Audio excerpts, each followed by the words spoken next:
sebebi sensen. Özümü hamıdan güclü sanmağım, durduğum yerde kanatlanmağım.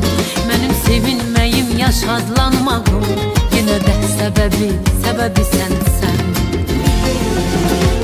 Ancak uçulurdam sen olmayanda, derde düzmür adam sen olmayanda. Hamını sancıram sen olmayanda, ruhumun davası sebebi sensen.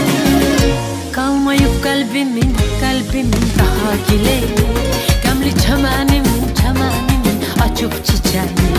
Ayızın ortası yazın gelmeyi, bahar havası sebebi sensen.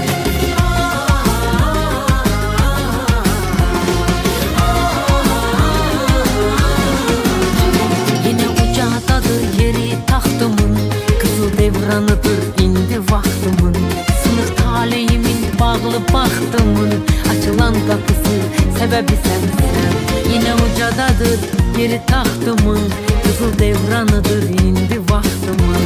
Sınık taleyimin bağlı baxtımın, açılan kapısı sebebi sensen.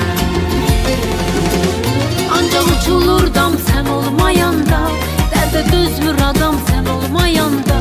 Hamını sancıram sen olmayanda, delinin davası sebebi sensen. Kalmayıp kalbimin daha gileği, gemli çemenimin açıp çiçeği.